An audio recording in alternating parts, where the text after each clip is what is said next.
This happened in 2011. If I'm remembering correctly, I'm from a small town in the Midwest.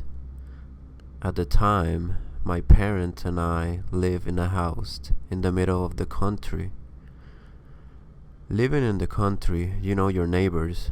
Hell, you know almost everyone who drives down your road. My road was a back road that mainly served as a shortcut from one small highway to another. We have lived there since I was born, for 16 years, and we had our routine. I went to bed around 9, and my parents stay up watching TV until 11. This night was like any other, until I woke up to my dad, frantically rushing around upstairs and into my room. "No matter what you hear, do not come downstairs," he said. Half awake, I begin to panic. I sit up in bed as my dad runs out of my room and flies back downstairs. Soon I hear a man moaning and crying out in pain. It wasn't my dad, but since I was under strict orders to stay where I was, I clenched my cell phone. 911 dialed and ready to call. "Oh my God, they're trying to kill me." Immediately after that, my dad sternly demands my mom to get towels, saying there's blood everywhere. My heart races, and I try to put these audios together. Are my parents being hurt? Does this guy have a gun? Where did he came from? Who is he? I crept to my parents' bedroom next to mine, where there is a huge glass sliding door. I sit by the door with the lights off and listen to the sirens slowly approach our house. Eventually, two cops and an ambulance show up in our driveway, and I'm feeling relieved, but mostly confused. This man is still screaming and crying, making no sense. The only clear thing he could say was that they were after him, and they were going to kill him. I hear the police and EMT enter home and take the guy outside. I then decide to sit on the stairs where I can see a little more. On our new green couch is fresh blood. A few inches from the floor, where an even bigger puddle of blood sat.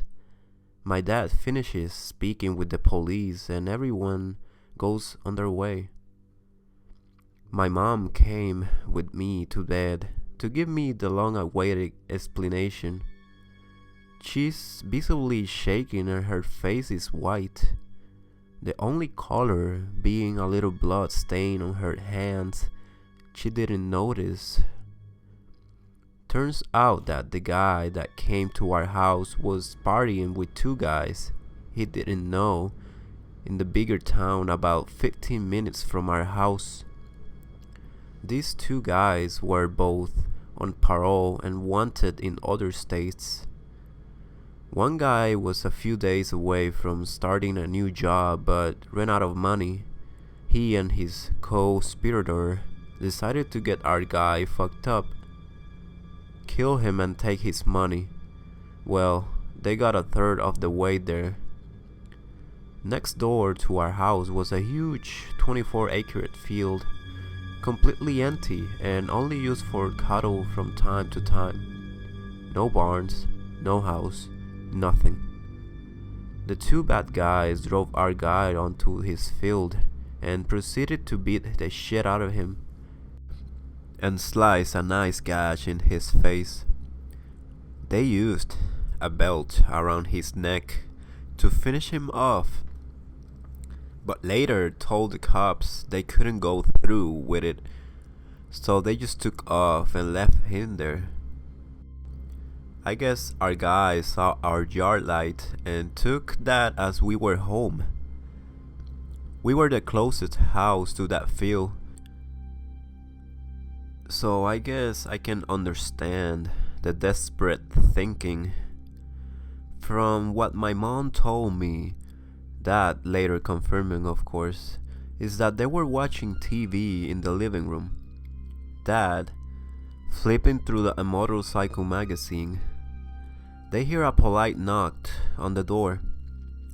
Dad gets up and sees our guy through the screen door, looks him up and down, sees the blood and the belt still around his neck, and cautiously lets him in. As he's doing this, he tells my mom to call 911, and she promptly does. But the second our guy sets foot in the living room, he panicked and screamed, "Bloody murder!" Dad said he was inconsolable and couldn't get words out. The guy wouldn't tell Dad his name, but eventually was able to get out the fact they were trying to kill him. That's when my dad ran upstairs to me. We later found out the cops went back to the bigger town and found the two guys at one of their apartments, sitting in armchairs with blood all over them. Apparently, they didn't put a fight and confessed to everything. They were immediately taken to jail. We never found out what happened to our guy, other than he was simply okay. My dad had to go to court a few months ago to share his witness account, and we moved out of that house about 2 months after the incident occurred.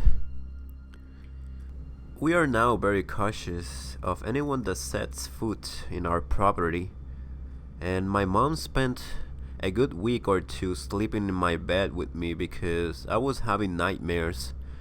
So, Guy, glad you're okay, but as for you and your friends, let's not meet. Hi guys, hope you like this story. If you like this story, please leave a like.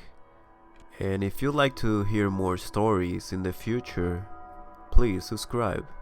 Thank you guys and have a good one. See you in the next video.